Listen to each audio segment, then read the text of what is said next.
Tiga pasangan calon presiden dan wakil presiden akan bertarung demi menggait suara rakyat di setiap wilayah di Indonesia. Survei Indikator Politik Indonesia membeberkan dari 10 wilayah di tanah air, Prabowo Subianto menang di 6 provinsi, Ganjar Pranowo unggul di 3 provinsi, dan Anies Baswedan hanya menempati posisi teratas di DKI Jakarta saja.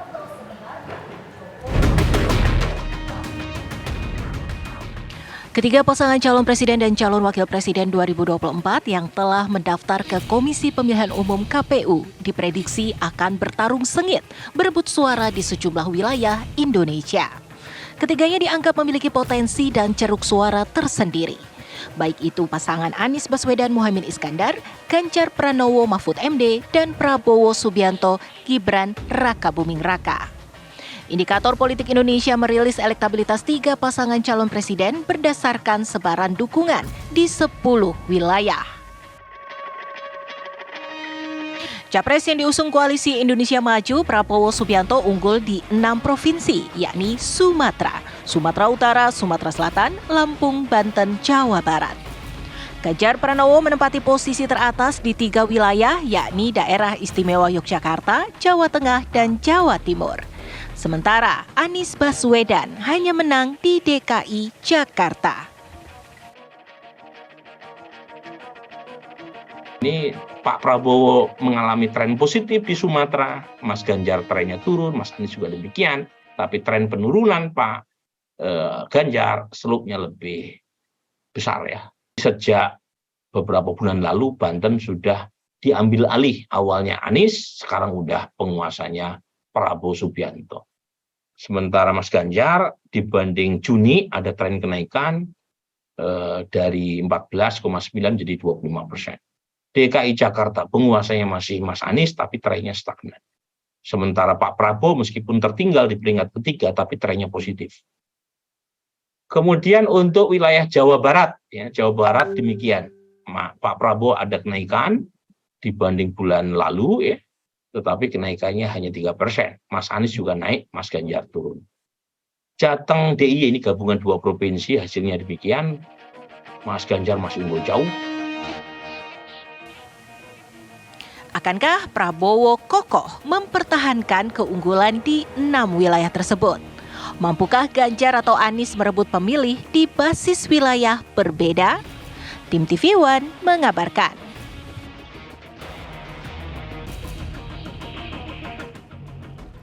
Dari 10 wilayah di Indonesia, calon presiden 2024 Prabowo Subianto unggul di 6 provinsi dibandingkan Ganjar yang hanya menang di 3 wilayah. Sementara Anies Baswedan berada di urutan teratas di DKI Jakarta saja. Dan berikut hasil elektabilitas survei Indikator.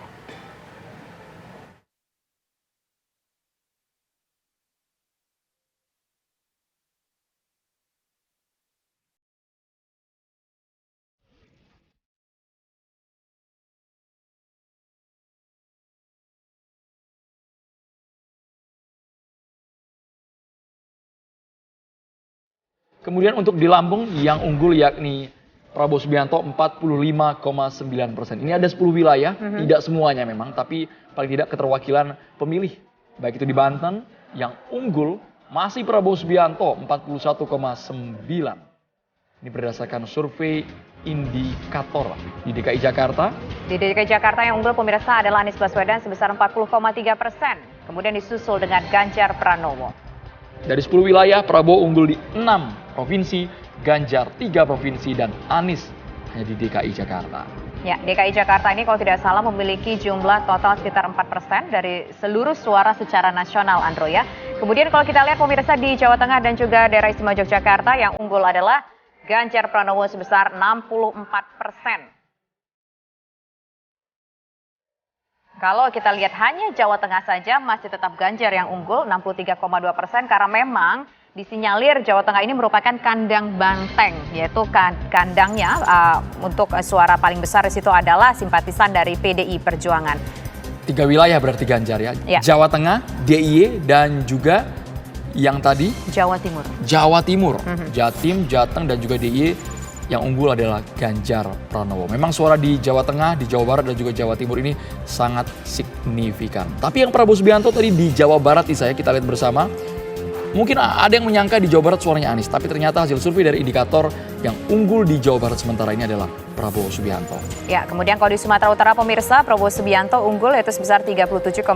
Angkanya tidak terlalu jauh dengan Anies Baswedan, oke masih di kisaran sekitar 6% Andro. Kemudian disusul dengan Ganjar Pranowo sebesar 25,3%. Kemudian di Sumatera Selatan ini ternyata dominan 50,9% unggul yaitu Prabowo Subianto disusul dengan Ganjar Pranowo 22,3% dan Anies Baswedan 14,7%. Itu kalau misalkan kita melihat angka-angka berdasarkan bagaimana elektabilitas masing-masing calon presidennya. Kita belum membedah bagaimana kalau mereka bersanding melihat elektabilitas mereka ketika mereka bersanding dengan calon wakil presiden yang sudah ditetapkan. Capres, Cawapres ya. Pemirsa, setelah 3 pasangan Capres Cawapres mendaftar ke KPU, pertanyaan yang muncul adalah 2 pasangan mana yang akan lolos ke putaran kedua. Di putaran kedua, siapa pula yang akan menang? Kita akan coba meneropongnya pemirsa lewat survei terbaru dan juga psikologi pemilih setelah keikutsertaan Gibran di Pilpres mendatang yang menuai pro dan kontra. Saat ini pemirsa telah bergabung 2 orang profesor di bidang politik.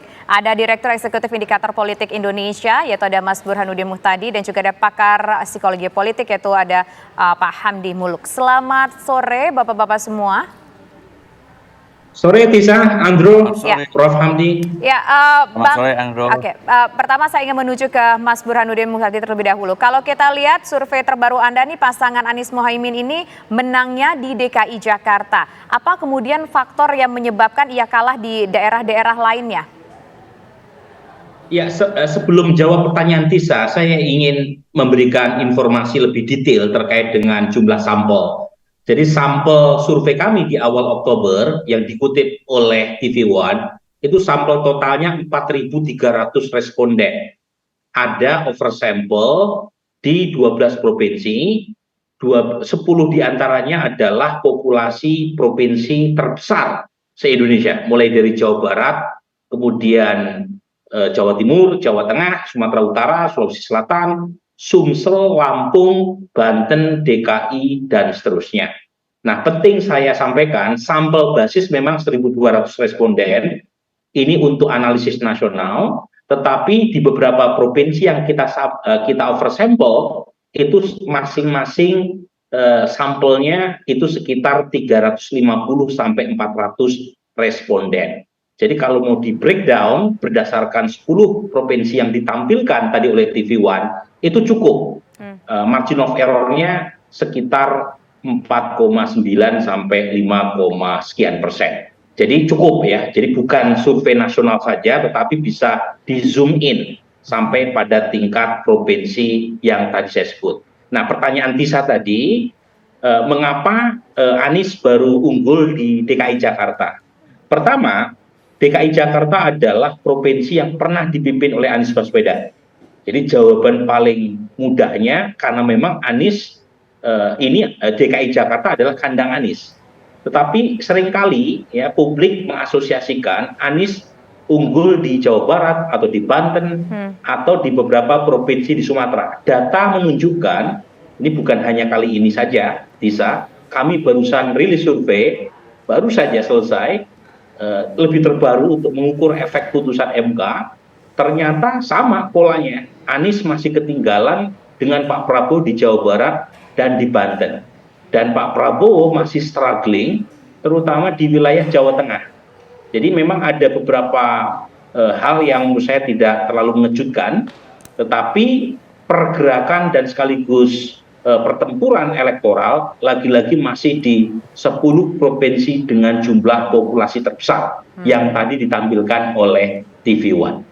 Prof. Burhan, ini faktornya apa? Kecenderungan pemilih sehingga di wilayah Jawa Barat yang unggul Prabowo Subianto. Bukan Anies Baswedan, ini cukup mengejutkan juga karena selama ini kesannya Anies identik dengan Jawa Barat.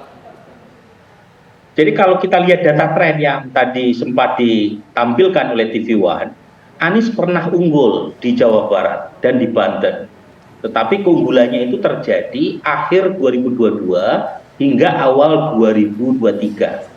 Nah, sejak kuartal kedua sampai sekarang di tahun 2023, Prabowo menyalip Anies di provinsi tadi. Nah, salah satu penyebabnya adalah basis Anies dan Pak Prabowo itu pada dasarnya berasal dari universe yang sama. yaitu mereka yang pernah memilih Pak Prabowo di 2019 dan 2014. Nah, ketika Prabowo masuk ke dalam pemerintahan, ada diehard Prabowo yang sangat kecewa karena pilihan Pak Prabowo masuk ke dalam pemerintahan yang lari ke Anies. Tetapi seiring dengan ada dua penyebabnya ya, Andro. Satu, seiring dengan kinerja sosialisasi Pak Prabowo dan timnya. Nah, kita punya data lengkap di 200-an slide yang kita sudah upload ya ke website kami. Survei awal Oktober, survei pertengahan Oktober menunjukkan kinerja sosialisasi Pak Prabowo itu lebih bagus dibanding timnya Anies, terutama di media televisi, kemudian di baliho spanduk. Itu orang lebih banyak melihat baliho spanduk, stiker, dan kerja-kerja medsos Pak Prabowo. Sementara Anies agak kurang, terutama di 6 bulan terakhir di provinsi-provinsi kunci tadi. Yang kedua, itu ada kaitannya dengan peningkatan approval rating Pak Jokowi. Nah, ini penting. Ketika approval rating Pak Jokowi turun, seperti yang kita temukan November 2022, itu elektabilitas Anies naik, menyalip Pak Prabowo saat itu, dan mendekati elektabilitas Ganjar, yang saat itu berada di peringkat pertama. Tetapi ketika approval rating Presiden Jokowi meningkat tajam di sepanjang 2023, calon presiden yang dianggap bukan bagian dari pemerintahan sekarang, ya kita sebut saja sebagai capres antitesa seperti Mas Anies, itu dirugikan. Baik. Jadi hubungan antara approval rating Pak Jokowi dengan Anies Baswedan itu terbalik. Kalau approval Pak Jokowi naik, elektabilitas Anies tertekan, atau sebaliknya. Jika approval rating Pak Jokowi turun, yang paling diuntungkan adalah Anies Baswedan. Oke, sekarang saya ingin ke pakar psikologi komunikasi politik yaitu Pak Hamdi Muluk. Prof. Hamdi, kalau kita melihat sekarang ini kan dinamikanya juga berubah ya, setelah Gibran resmi menjadi calon wakil presiden untuk Prabowo Subianto. Nah, Anda melihat secara psikologisnya ini akan seperti apa? Apakah akan ada swing voters yang dulu mungkin pro kepada Jokowi, mungkin akan pindah ke PDIP, atau mungkin yang memang setia dengan Pak Jokowi akan tetap memilih Pak Jokowi, memilih Gibran? Ya, mungkin tadi saya memberikan sedikit komentar juga kenapa misalnya Pak Prabowo unggul di provinsi-provinsi yang disebutkan tadi.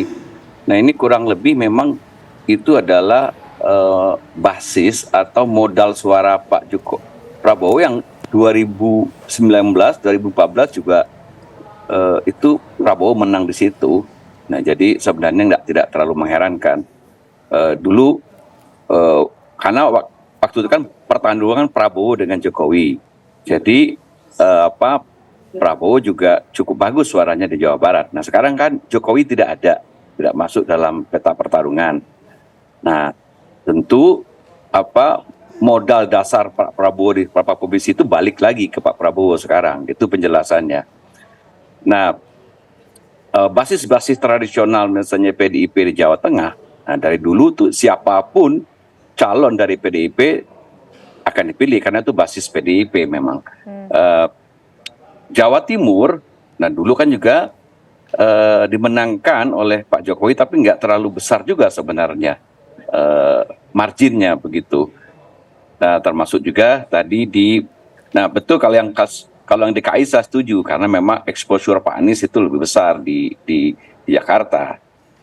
Nah, tadi pertanyaan Anda saya kurang nangkep tadi. Ya, Pak, begini, kalau misalkan dengan melihat kondisi dinamika yang ada, apakah akan ada swing voters? Orang yang dulu pro dengan Pak Jokowi, apakah tetap akan memilih Gibran atau mungkin akan lebih memilih kepada PDIP? Oh ya, jadi harus kita bedah dulu. Basis pemilih Pak Jokowi itu dulu hampir 90, kalau nggak salah saya 90% sekian itu pemilih PDIP itu dulu memilih Jokowi, ya karena memang Jokowi adalah representasi kader PDIP dan dia jadi presiden. Nah, sekarang masalahnya adalah PDIP sudah punya calon sendiri, ya Ganjar Pranowo dan Mahfud. Sementara kader PDI yang lain juga yang mungkin diasosiasikan adalah, bukan diasosiasikan lagi, memang sejatinya adalah putra Jokowi, tapi berada di tempat lain. Jadi memang ada kemungkinan, artinya kalau bahasa anak sekarang, pemilih Jokowi itu galau sebenarnya. Apakah mau tetap setia dengan basis kepartaian, maksudnya tentu calon PDIP adalah Pak Ganjar dan Mahfud gitu ya. Nah, masalahnya Pak Jokowi kan sekarang anaknya sendiri maju tapi di kubu yang lain. Nah, tentu akan ada perpindahan dari pendukung Jokowi dulu ya. Nah, kita tidak tahu kita belum punya survei, mungkin Pak Burhan yang punya, Prof Burhan yang punya. Apakah misalnya pemilih PDIP itu tetap loyal kepada calon yang di-endorse PDIP, itu Ganjar gitu loh. Tapi kan suara Jokowi yang 80 juta sekian itu dulu tidak hanya berasal dari pemilih PDIP. Nah, itu yang potensial akan bisa swing ke Gibran gitu.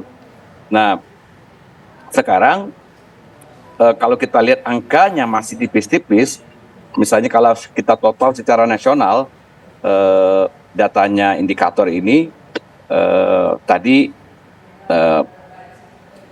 ini kan dipotret di 10 provinsi dikasih oversampling gitu loh.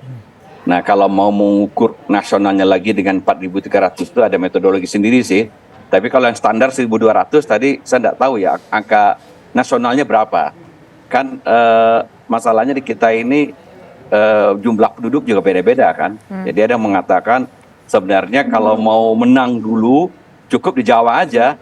Karena Jawa itu sudah sekitar 57% suara nasional gitu. Jadi kalau sudah memenangkan suara provinsi di Jawa, yang lain-lain tidak terlalu berpengaruh misalnya. Gitu. Tadi yang disampel oleh Pak Burhan dinaikin populasinya itu ya 10 provinsi di luar Jawa yang proporsi suaranya cukup signifikan gitu. Nah, jadi menjawab pertanyaan Anda tadi, singkatnya memang bisa sekarang bahwa basis kubu Pak Jokowi, suara Jokowi dulu dengan pertarungan 2 calon melawan Prabowo. Nah, sekarang kan sebagian terbagi jadinya ya. Jadi mungkin basis pemilih PDIP yang loyal tetap milih Ganjar gitu.